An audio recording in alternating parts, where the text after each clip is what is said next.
my mother's, Mr. Tang Liang. Earlier, you heard Senator Jerry Hill speak of Tencent. Mr. Tang Liang is a board of director on the Tencent music company and has an array of very impressive accomplishments in China regarding hospitals, regarding gaming, regarding a lot of things. So he is very suited to tell people today about the changes and I think advancements of doing business in China. Our second speaker is from a one of America's outstanding law firms, Sidley Austin.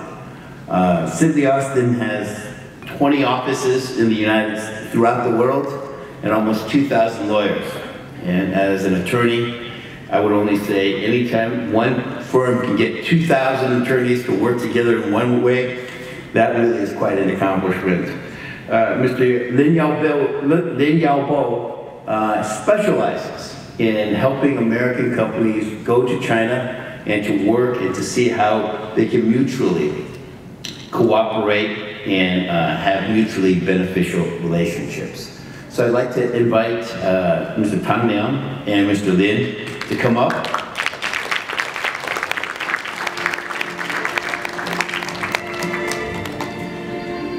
And if there's time, we will maybe have some questions afterwards. But Mr. Tang Liang, I'd like to see you first. Everyone. It's my honor to be here and talk a little bit about the business in China.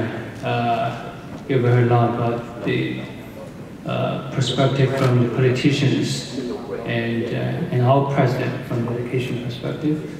But I will probably more from talk about business side from my experience and my observation over the past 10 years in China. When we were having dinner yesterday, a mutual friend of mine and James were talking about how he loved China, but had a very bad experience with China. And he was very unhappy. He said, "Oh, I never do business in China." So I asked him, when was the last time you were in China? He was like, 2009. So that's 10 years ago. So I realized I need to probably talk more about what's going on in China, especially what has been through over the past 5 years. So I think it's probably helpful for you, for me to talk a little bit about what's really going on in China from the business side. So I will talk about the positive factors and also the negative factors. First of all, I think not everybody is aware that China has changed a lot over the past 5 years. Everybody talks about 30, 40 years after 1978, since the reforms started. But I would say the past 5 to 7 years, since 2012, things have changed dramatically. One thing that really affects most of the business people is that the corruption has been, I would say, significantly contained. Right now, the business environment is much, much better than 5 years ago. Everybody knows that if there is corruption, then it's very hard to do business. If you want to seriously do business, then you will face very unfair competition from your competitors who can do bribes, right? So right now, I think the corruption in China is, that's why I use the word contained. So this creates a much better business environment for right now. Second, there is, I don't know if everybody there is a big movement in China which is called anti-organized corruption, organized crime movement. That cleans up the micro corruption in the local level and creates a good business environment for the smaller business. For us, we don't need to deal with the local people. But for the small business, you have to deal with the local gangs, local officials, and there's a lot of issues before, but right now it's much, much better.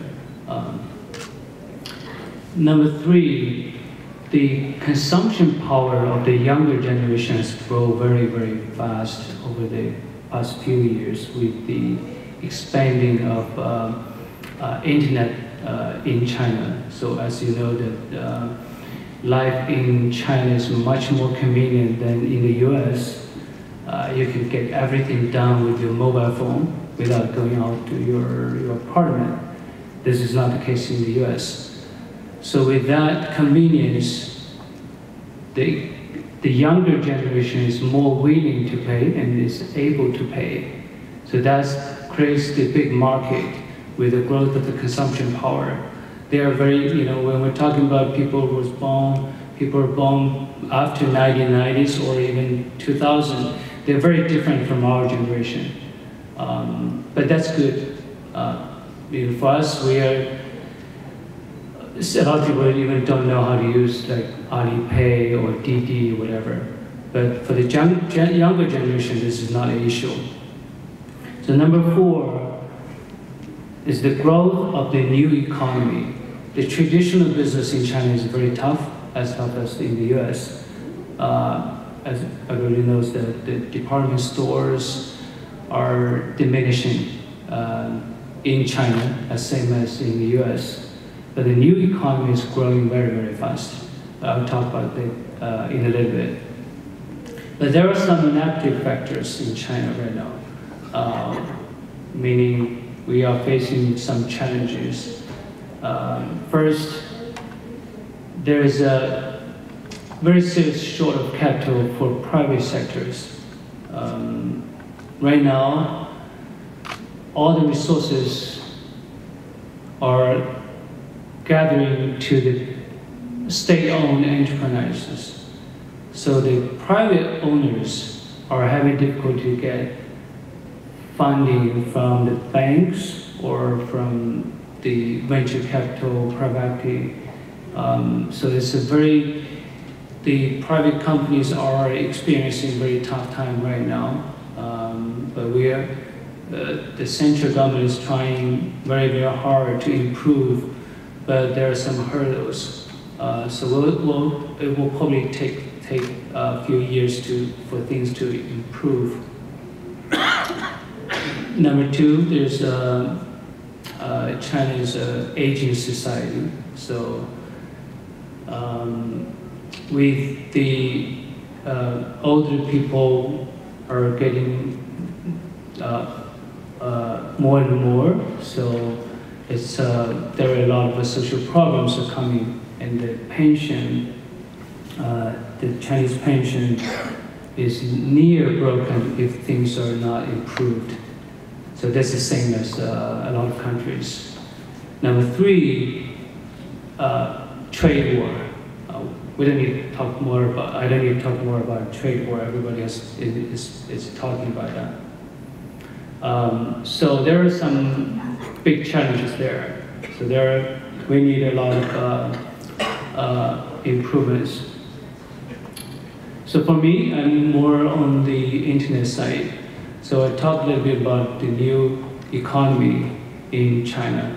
As I said, if you're doing shoe business, if you are in the steel business, then or you're doing mining, then that's very, very difficult, and I don't see any future on that front. But the new economy is growing very, very fast. So I would talk a little bit about the new trends in new economy in China. Number one is the rising of entrepreneurship. especially the growth of new entrepreneurs. A lot of them were born after 1980s. They're under 40. For example, Zhang Yiming of Toutiao, Jinri Toutiao. In the US, you may know about TikTok. Company is about $70 billion US dollars now, within 6 years, actually 6.5 years. And he was like 90, he was born 1983. And Wang Xing of Meituan, $50 billion US dollar company, is 1980. So this are just examples. So this is a good thing that similar to the Silicon Valley, all the capable people are thinking about doing their own business, starting their own companies, and start their new venture. This is a very good thing for China right now. Number two, the development of core technologies. Because China has been through a period of what we call business model innovation. So if you look at the Alibaba, Didi, Meituan, they're all innovations on business model. There's not much development in core technology. So we already benefit, the whole country benefits from the innovation of business model, but what's next? So right now, the Chinese focus is more on core technology. For example, semiconductor, AI, big data, biotech. These are the countries put more energy in real innovation in core technology. So that's the new trend for the coming 10, 20 years. Number three, China has entered into an area of consolidation. As you see that in China, every small, tiny niche area or sector, you have thousands of companies working on the same thing, competing for the low price. But that's not going to last long. So right now, China is being a time of consolidation. A lot of acquisitions going on, and a lot of companies are dying or being acquired. So this will take another 10, 20 years. So in most of the smaller sectors, you will see the companies drop, the number of companies drop from 4,000 to maybe 40. This is going on, this is happening in basically all the sectors right now. But this is, I think this is I would look at this in a positive way. Number four, basically every traditional sectors need to and will be reinvented with the technology of internet and IoT. And right now, we know that the 5G is booming in China, and 5G will create a lot of opportunities.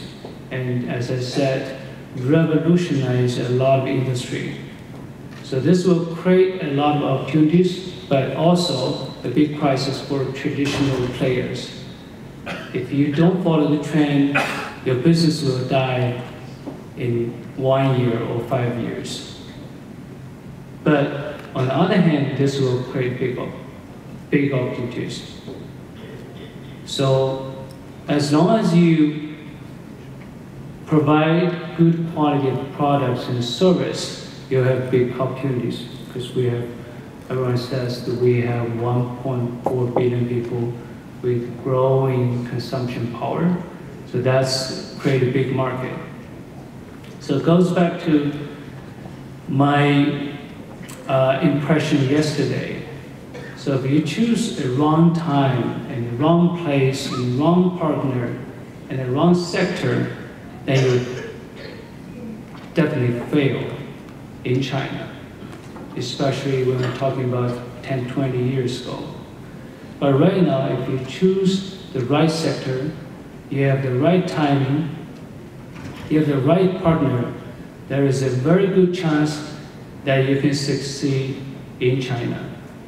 So that's my experience and my impression, just to share with everyone. Thank you.